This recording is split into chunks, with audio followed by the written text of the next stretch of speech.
from a very far away place. Oh, a chance to be a star.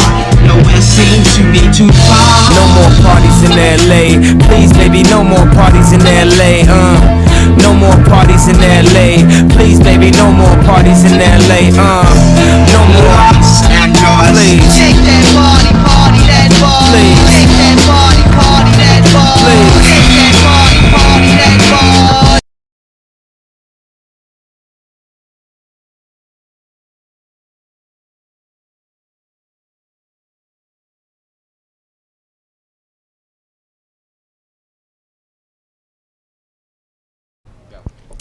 So me, Mark, Enzo, Matt, Gabe, we went out for a fun night.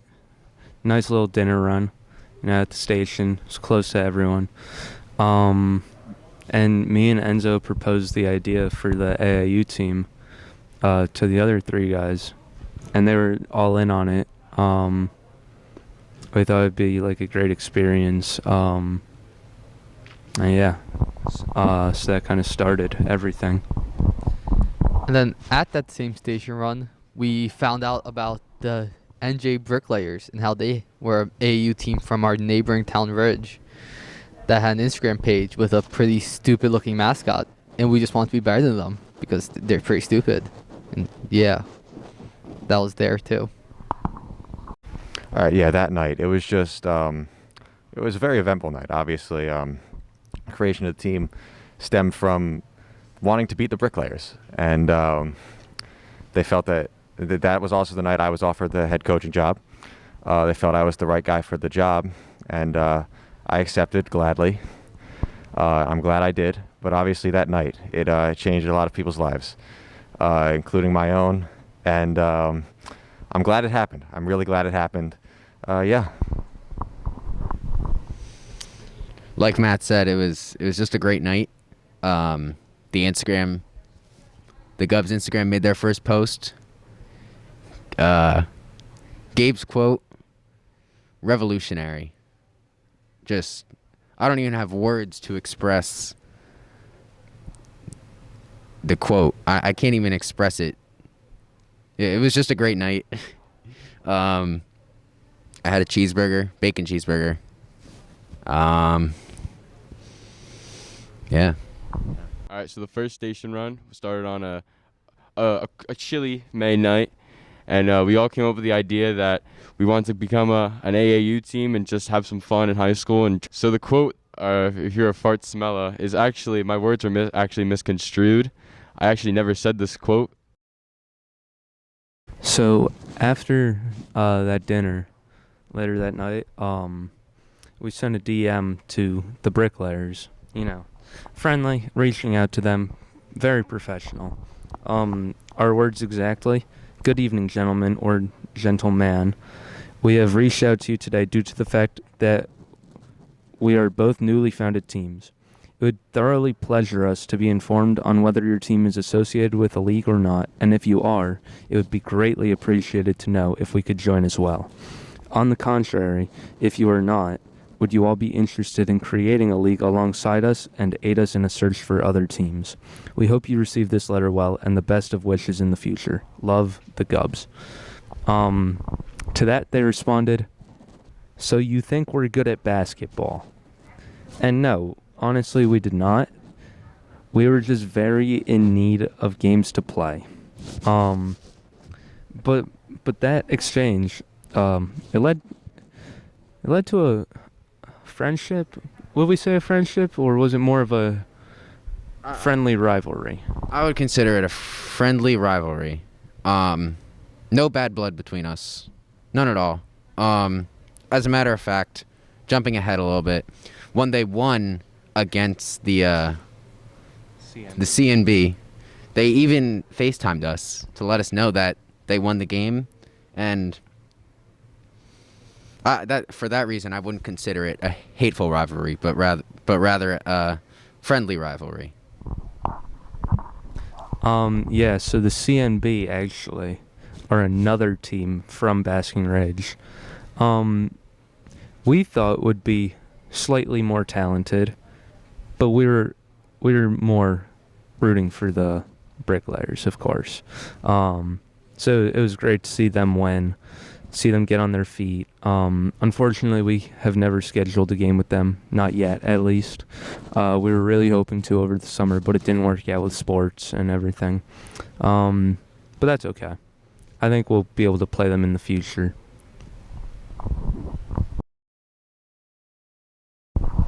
So 316, very relevant through middle school or childhood. It's still relevant now. Gabe Snapchat, the Gabe 316, it was perfect. It's actually the area code for Wichita, Kansas, which comes up more often than you may expect. I've seen it in NBA 2K, Wichita. I think they're the Senators. I may be wrong. It doesn't make a lot of sense. But every time I see Wichita, every time I think of 3, 1, or 6, any of those three numbers, I think of the Gubs. And it brings warmth to my heart. I was really lost on a name and all that. I really wasn't too sure what we could go with. Everyone loved Gabe, and Gabe's name has a lot of different moderations to it. There's Gabe, there's Goob, there's Gub, Gubalopolis. There's a lot. So, gubernatorial, everything, and I figured we could do something with that. Everyone loves Gabe. It'd be a funny name, a fun name. Everyone could get behind it. It's easy to say. Gubs. So I thought of that. And the very first logo, the Gabe face, thought that would be good. I soon realized that may not be the easiest to market.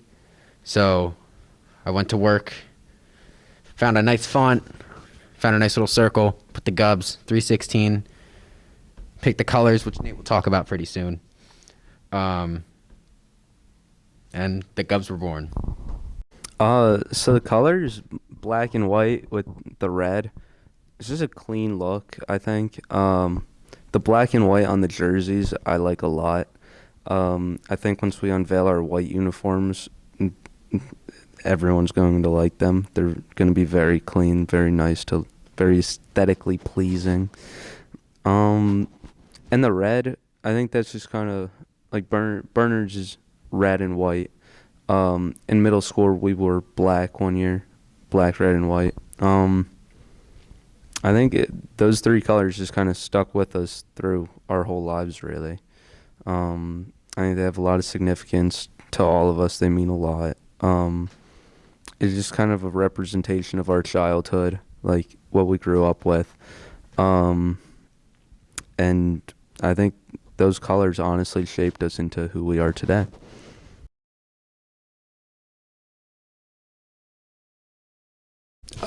So our original roster, it was most of the guys that we played basketball with throughout middle school and freshman year. We had Jake, Enzo, two guys that we did end up playing with and had a lot of fun with in the spring and in 8th grade.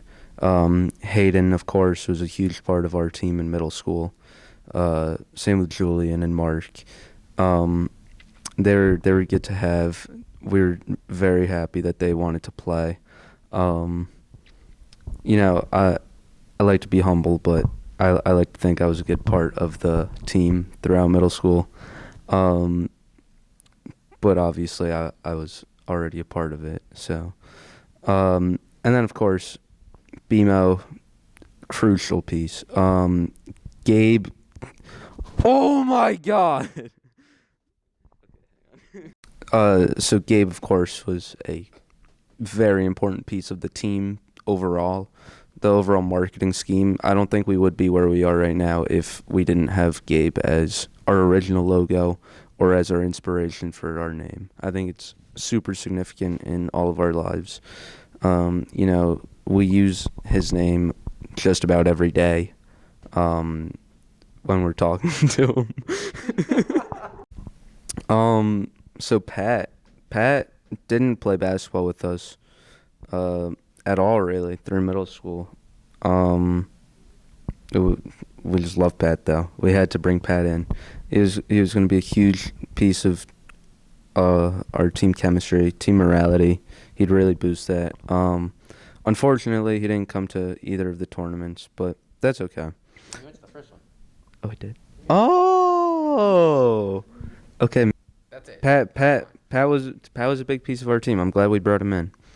On to Chaz Govin, another specimen. We did not play with through middle school, luckily. Chaz couldn't showed up. He couldn't show up. Sorry. Bring him in though. It was huge. He really, brought us together. I think. He was a big brother to us all. Even though he couldn't make it, he gave AWELS his jersey when AWELS needed one. Without that, we would have been very short-handed in the second tournament. So I think Chaz was really a big part of our team. I think he still is, and I think he will be even more of a crucial piece during the spring season coming soon. So when talking about the 3-on-6 Gubs jersey, I wanted to. I was the main person that decided on the team uniforms. I wanted something simple, marketable, and fresh looking. So I instantly thought about the Brooklyn Nets jerseys, my favorite team. The black and white, the white lettering on the black jersey. I thought it looked awesome. I thought it looked clean and fresh. So that was what I thought would be a good idea. I proposed it to everyone and they all agreed. And then from there, we just asked Mrs. Lednick to put the Gubs on it, put the numbers on it, cut the sleeves off of a black t-shirt, and we were set. Being as my mom made the jerseys, I was the first one to see the finished product, and I absolutely loved them. She did a great job. Enzo's design went perfectly to plan, and the iconic Gubs jersey is what it is right now. The white on the black, the script, dancing script font. It's truly great. Who knows? Maybe we'll get some more jerseys, different colors, different styles. Who knows? But our current ones, they're iconic. They're great. I love them. Everyone loves them. Yeah. I don't even acknowledge that moment in our Gubs history. I don't think it was very acknowledgeable, to be honest. It wasn't worth our competition, and we're better than that. So, following Hayden's beliefs about the 7th grade game, he's wrong. Basically, the 7th graders kind of gave us all the momentum we had into the first tournament. They were a good warm-up. They were great competition. Unfortunately, they lost. Whatever Hayden just said, just disregard that. He has no idea what he's talking about. It was a huge moment in Gubs history. We shut out a team. No, have the Warriors done that in their dynasty? No. Only the Gubs have shut out a team. See, very pivotal in our expansion. Definitely a very important moment in Gubs history. I don't care what Hayden says. I don't care what anyone says. That was a great moment in Gubs history. Playing against Antonio was great. It was funny. Shut him down. That's all there is to it.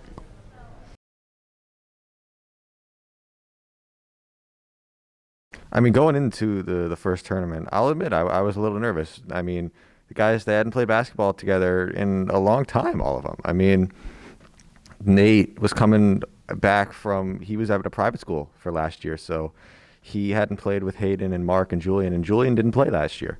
So I admit I was a little nervous. Gabe, who's our starting center going into it, he hadn't played basketball since 8th grade, Enzo, he hadn't played basketball since 8th grade too. So, there was room for concern. I was down at the beach, right? So I almost didn't make it. I was with the fam, and it was tough. We had to race back. Told them Gubs was a priority. They're like, all right, and we won. I was very excited I didn't know what kind of competition we were going to be facing. All I knew is that we were going to go in, compete, and we were hoping to get the most out of it. So before the tournament, I had high hopes for us. I knew we had some good players. We were a good team. We all played together before. I thought we could come out with at least one win, hopefully two. I would have liked two, obviously. Yeah, I had high hopes. The first tournament, I had to dress up. Me and Matt had to establish that we were gonna be in suits that game. The tournament. We went in there pretty optimistic. No, we weren't. We were, yeah. So, the first game of the tournament, I came in expecting us to win pretty handedly. We were playing against a team that was severely outmatched, both in skill and in their size of their team. They only have 5 players, so they were going to be tired. And we just couldn't make shots to begin. I was a victim of this disease too. Just no one made any shots. It was a very rough start, and it looked bleak at halftime. It really did. And after halftime, my confidence was a little bit down, but I still had faith in us. Yeah, no, the second half, it was different, man. And I could take credit for being the proponent and elevating this team in the huddle, having a good speech or something. No, I'm not going to. That's bullcrap. That was all Julian. Julian motivated this team. He was the one who said, "Hey, let's press. We got a lot of energy. Let's do this." And that defense, that full court defense, led to this victory.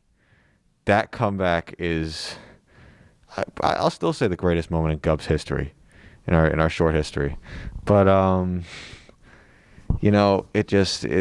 second half was one of the best feelings, man.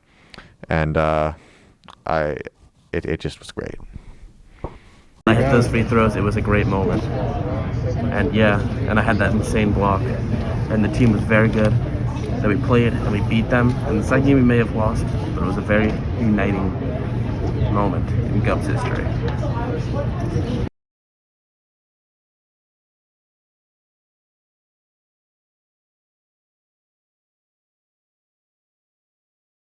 So I was subbed in late in the second half for Gabe McKinley, which was very controversial at the time because he was one of our 2 only true big men on the team.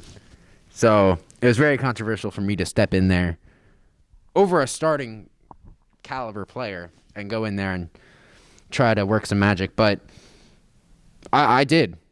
I did that. And I was fouled, sent to the line for a 1-on-1. I remember, think we were up 1. We were up 1 point. And they fouled me. I was going to the line for 1-on-1.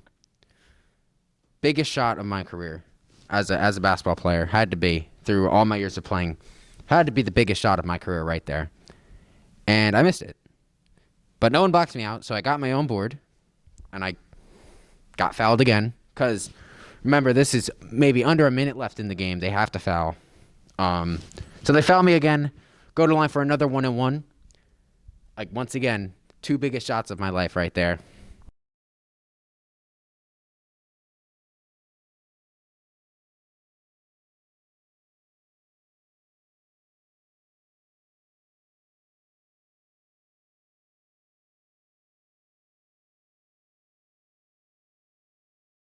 It was just how he drew it up. It's fine. Yeah, so it was fun. It was a great time. First organized basketball game for me because I just played rec. Although we lost basically everything, and I was in for a solid minute. It was still kind of fun being with my friends, and yeah. Alright, so the first tournament, was very it was monumental in Gubs history. We shocked the world with the news we were coming to the first one, and obviously the results of it were not as expected. We expected to go 2-0, but the first game ended better than ever. We ended on the buzzer beater by our star player Martin Cashton. So yeah, you can see in the video I'm not celebrating. That's because I thought there was time left. I really thought there was time left. I thought they were going to get a tech. And there wasn't time left. And I'm stupid. So it looks like I'm just mad because the job wasn't done and I thought they were going to get a technical. So kind of screwed us up, but whatever. This guy screwed me up. They deserve to celebrate. I ruined that celebration. I feel bad, but it's just the way it went. We still won.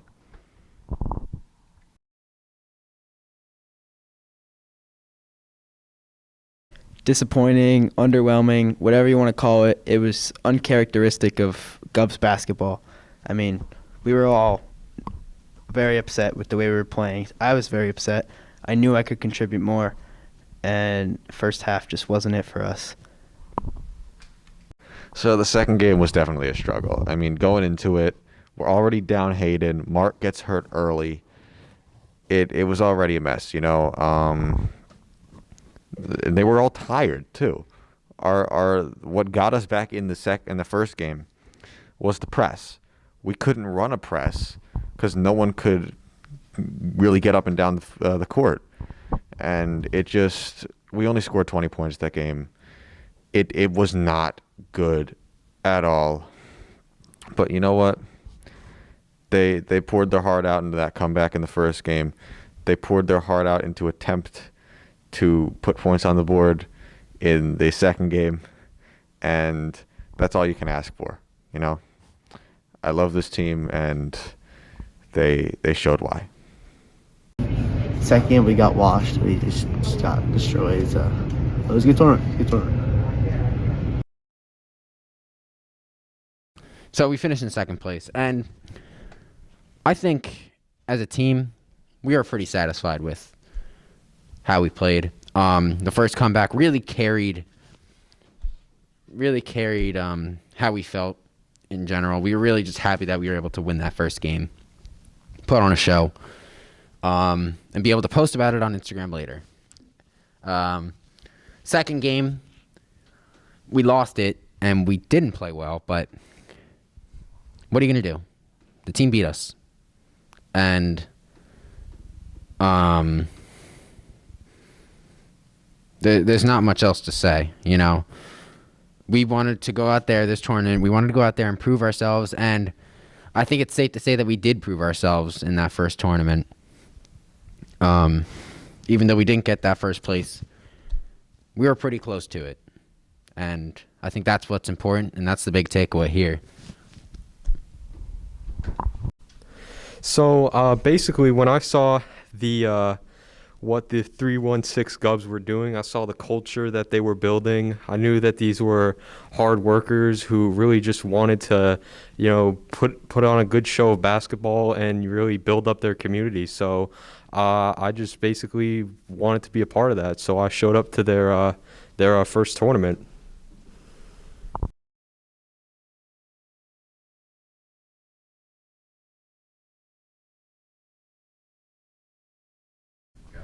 You know, during the hiatus, it was a very sad time because there was no Govs basketball, but the fame was very evident. Like, I would go to the grocery store and they would just give me free food. Like, all the chicken I wanted, they just gave it to me because I was a member of the Govs. It's pretty sweet. So Enzo and I had the idea of making merchandise for the Govs, of course. So originally we wanted to do like some like stickers or like wristbands that like we could give out or like that we can make for cheap to give to like fans.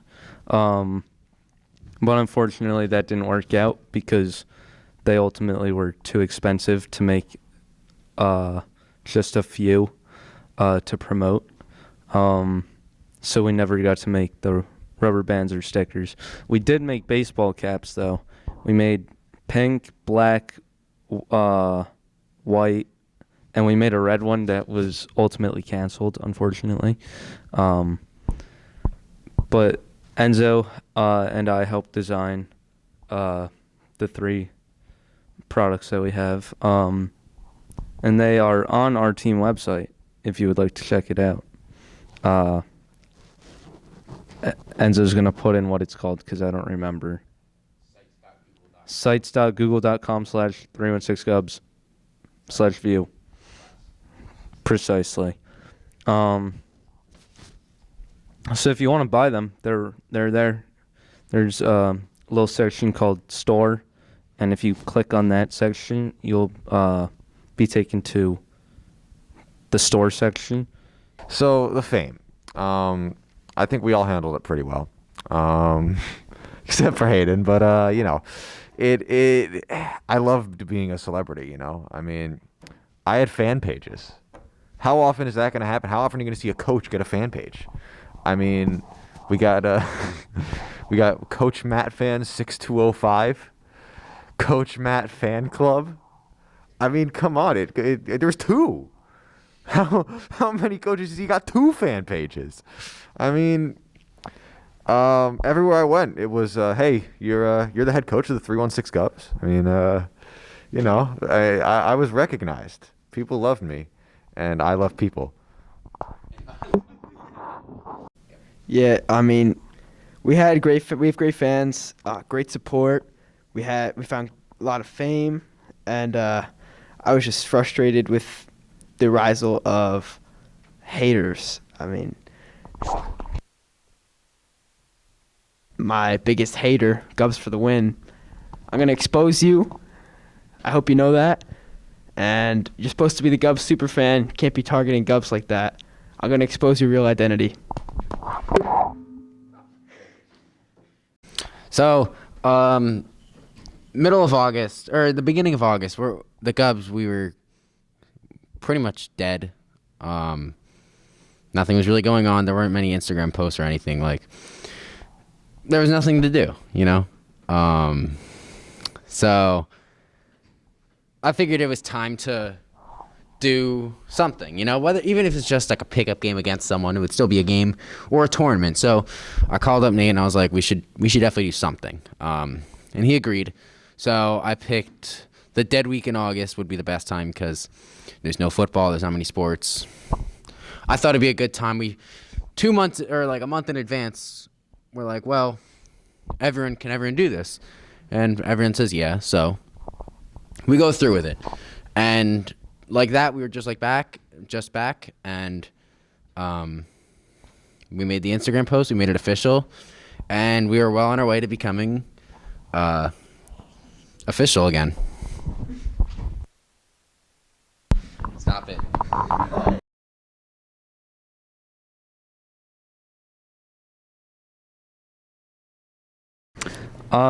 So one night we were at Matt's house.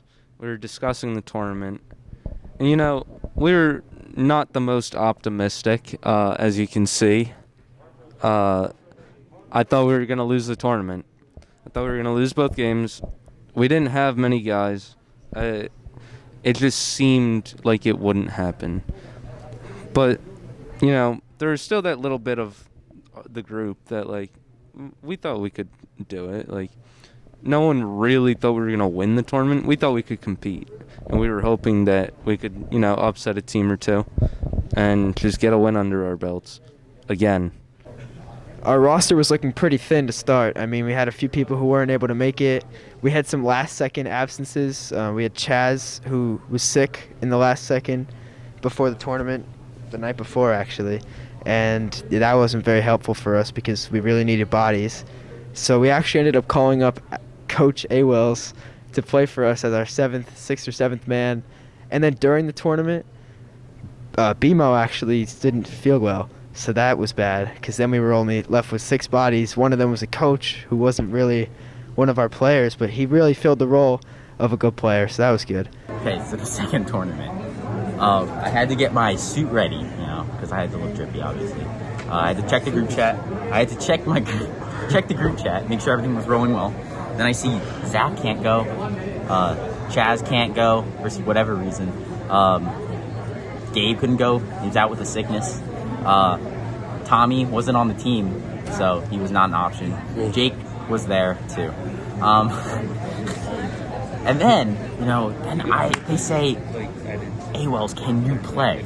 And I'm like, I haven't played basketball in like 2-3 years, except pick up basketball in my driveway, but that doesn't count. So I was like, all right, I guess I'll play. I was really proud of this team's ability to really sort of recuperate after they found out about my sickness. At first my parents thought that I had COVID, so that was a really big deal because I didn't want a whole COVID scare with the team. I hadn't really practiced much with them, but they really needed the extra body. So having that injury really, I assume scared the team a lot.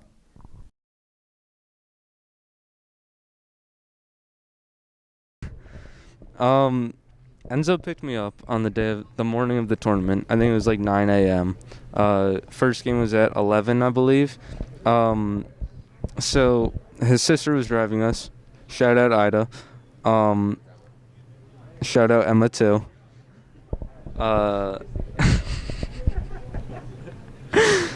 And Emma gave me aux too, so double shout out Emma. And so I was like bumping some music, right? And it was like 40 minutes away. It was in Wayne, pretty far away. So we enjoyed the ride. It was fun, singing a lot. Dreams and nightmares, etc. And so we got there. We didn't really know where to go in, but we figured it out. We saw people who turned out to be on the other team walking in, so we followed them. And we got there, and the team that was on the court playing, they were huge. And we thought they were the team we were playing. So we kind of freaked out. There was no way we were competing with 6'7" monsters who were scoring 80 points in a game. But, we could. I feel like we could. Definitely could. But so we got there. We were all, like, sitting in the corner, like, freaking out. Like, no way we have to play these kids, right? But then we got in the court for warm-ups, and they had left, thankfully. And the team we were playing was NY Devils. They had a couple good kids. They had 2 or 3 big guys, but they looked beatable. And knowing the Gubs, anyone is beatable. They were bigger than us, so it wasn't. It's safe to say that we were a little nervous going into it. Once we started playing, it was fine. I mean, Enzo knocked down a 3 to start the game, and from there we just put the pedal on the gas, put the foot on the. You know what I'm saying? Yeah. So game started. It was going well at the beginning. We had a lead early on. We were making all of our shots, working well as a team. They had one kid who turned out to be very good. He was a problem. Absolute menace. But yeah, we took them down. We beat them by how many? Like 15 plus. So it was a good win. Had our hopes high. No one was too tired yet. We had rotated our subs in regularly. Second tournament, it was pretty good. We won the first game. I think I was the leading scorer for both games. That's what the stat sheet said. So it's pretty good. Shout out goes to the win. It's my boy. Yeah, I had a sick pass to my friend Brendan McParland for his first 2 points of the Gubs career. This kid right here. This kid. Yeah, this kid, he's pretty good. When I got sick in the second half, well, I felt sick. So. And I rode the bench most of the game, except like some sub-ins because people were tired, because we had like no people. And then we won the first game.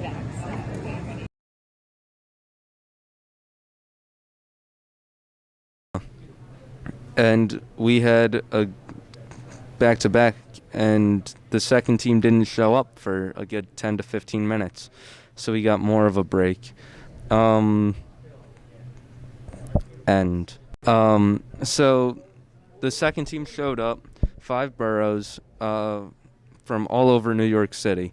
They were much bigger, much more athletic. They were just more skilled. And we fought hard, you know. We were in the game for a while.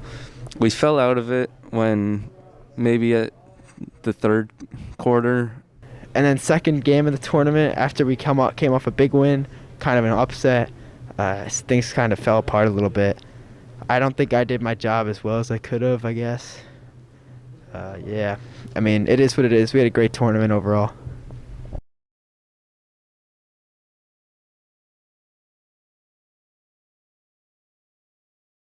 On behalf of the Gubs organization, I would like to thank you, the loyal fans of this team, for supporting us constantly, through thick and thin, through big wins and tough losses. You guys have been there for the past 9 months, cheering us on, you know, and we couldn't do it without you guys. There's no way we would have continued this team if we didn't have the support of our fans. It was discouraging after our first game, or our first tournament, sorry. We lost.